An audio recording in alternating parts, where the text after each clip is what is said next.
18th century के आखिर में लगभग 1760 में इंडस्ट्रियल रेवोल्यूशन की शुरुआत हुई थी। ब्रिटेन से शुरू होकर ये यूरोप, अमेरिका और फिर पूरी दुनिया में फैल गया था। इंडस्ट्रियल रेवोल्यूशन आने के बाद बदलाव ये हुआ कि हाथ से काम करने की बजाय मशीनों और फैक्ट्रियों का इस्तेमाल शुरू हुआ। कपड़े हाथ की बजाय मशीनों से बनाए जाने लगे। ट्रेन्स और फैक्ट्रीज में स्टीम इंजन आ गए। ये हिस्ट्री की एक बहुत बड़ी घटना थी।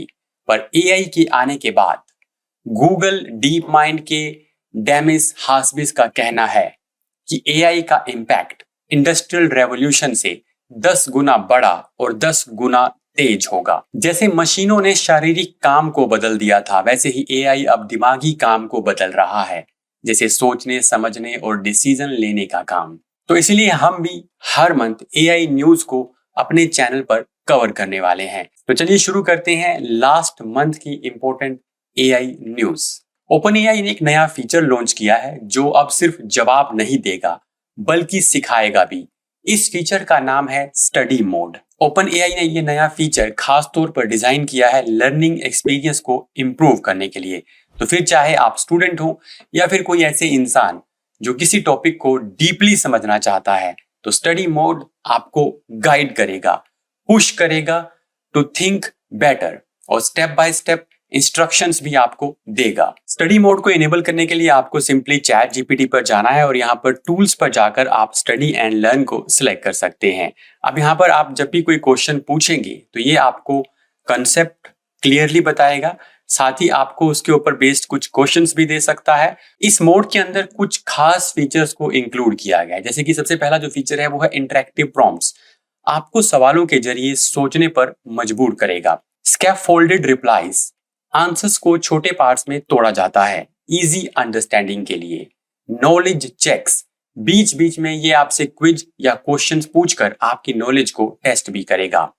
टॉगल ऑन ऑफ, यानी कि कभी भी आप स्टडी मोड को ऑन या ऑफ कर सकते हैं। ओपनएआई इस फीचर को और भी एडवांस बनाने के लिए प्लानिंग कर रहा है, जैसे कि ये इसके अंदर विजुअल्स और डायग्राम भी ऐड करने वाला है।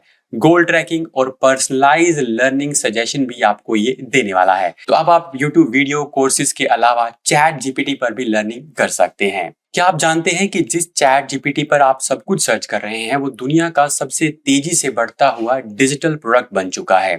इस हफ्ते ओपन एआई के वीपी निक टर्ली ने एक हैरान करने वाला डेटा शेयर किया है। चैट जीपीटी अब हर हफ्ते 700 मिलियन यानी 70 करोड़ एक्टिव यूजर्स तक पहुंचने वाला है। मार्च 2025 में ये नंबर 500 मिलियन था। निक टर्ली ने एक्स पर लिखा है कि हर दिन लोग और टीमें कुछ नया सीख रहे हैं, नया बना रहे हैं और सबसे मुश्किल समस्याओं को हल कर रहे हैं। पर क्या चैट जीपीटी गूगल जैसे सर्च इंजन को टक्कर दे रहा है? जिसका सीधा जवाब है हाँ। जहां गूगल ने शुरुआती 6 साल में 200 मिलियन सर्च पर डे का नंबर टच किया था, वहीं चैट जीपीटी ने कुछ ही महीनों में सैकड़ों मिलियन यूजर्स जोड़ लिए हैं। हालांकि गूगल का बचाव ये कहकर किया जा सकता है कि जब गूगल बना था तो हर जगह इंटरनेट नहीं था, लेकिन अब हर जेब में फोन और इंटरनेट मौजूद है, तो ये रफ्तार स्वाभाविक है।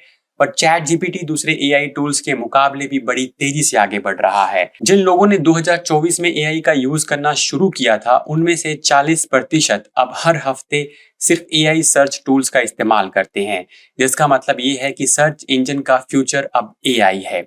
तो सवाल ये है कि क्या आपकी वेबसाइट या ब्रांड चैट जीपीटी या किसी एआई टूल्स में दिखेगा या नहीं? चैट जीपीटी अब सिर्फ एक चैटबॉट नहीं है, ये बन चुका है एक नया इंटरनेट गेटवे। यहाँ लोग ना सिर्फ सवाल पूछते हैं बल्कि आइडियाज बनाते हैं, कोड लिखते हैं और प्रॉब्लम्स को सॉल्व करते हैं। चैट जीपीटी के बाद बात करते हैं परप्लेक्सिटी की। परप्लेक्सिटी एक एआई पावर्ड आंसर इंजन है। चैट जीपीटी और गूगल का मिक्स इसके आप समझ सकते हैं, जो सीधे आपकी क्वेरीज का जवाब देता है, जिससे आपको बहुत सारी वेबसाइट्स विजिट नहीं करनी पड़ती। लेकिन इस एआई के पीछे जो क्रोलिंग हो रही है वो एक कंट्रोवर्सी का कारण बन गई है। क्लाउडफ्लेयर ने अपनी इन्वेस्टिगेशन में बताया है कि परप्लेक्सिटी ने स्टेल्थ क्रोलिंग टेक्निक का इस्तेमाल किया है, जिसका मतलब ये है कि शुरू में ये डिक्लेयर्ड क्रोलर्स की तरह बिहेव करता है, लेकिन बाद में यूजर एजेंट्स और सोर्स एएसएन को बदलकर वो वेबसाइट की सिक्योरिटी और ब्लॉक रूल्स को बाईपास करता है। कई बार ये वेबसाइट का robot.txt फाइल पढ़ता ही नहीं है या फिर उसे इग्नोर कर देता है। और इसी वजह से क्लाउडफ्लेयर ने इसे अपनी वेरीफाइड बोट लिस्ट से हटा दिया है।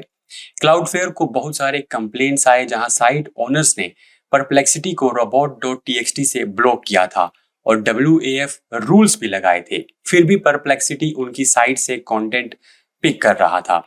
क्लाउडफ्लेयर ने खुद कुछ टेस्ट डोमेन बनाए और वहां पर robot.txt फाइल में बोट्स को डिसअलाउ कर दिया, यानी कि किसी भी बोट को क्रॉल करने की परमिशन नहीं दी गई। लेकिन कुछ दिनों बाद वही डोमेन का डिटेल्ड कंटेंट परप्लेक्सिटी पर दिखने लगा। परप्लेक्सिटी ने इसका जवाब देते हुए कहा है कि क्लाउडफ्लेयर AI असिस्टेंट्स को वेब क्रोलर कह रहा है और इन पर कोई रिस्ट्रिक्शंस नहीं होनी चाहिए क्योंकि ये यूजर इनिशिएटेड असिस्टेंट्स हैं। परप्लेक्सिटी के हिसाब से उनका सिस्टम कंटेंट को स्टोर या इंडेक्स नहीं करता, बल्कि जब भी कोई यूजर सवाल पूछता है तो ये वेब पेजेस को फेच करके आंसर निकालता है।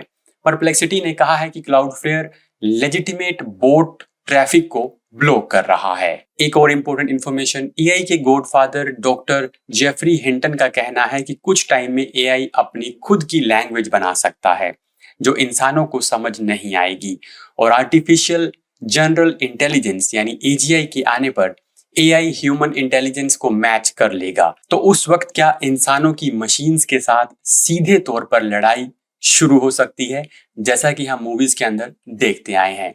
तो आगे क्या होगा इस बारे में हम नहीं जानते, बट आप इस मंथली सीरीज को फॉलो करके AI से जुड़ी हर इंफॉर्मेशन के बारे में जानकारी ले सकते हैं। तो चैनल को सब्सक्राइब कर लीजिएगा। मिलता हूं आपसे नेक्स्ट वीडियो के अंदर।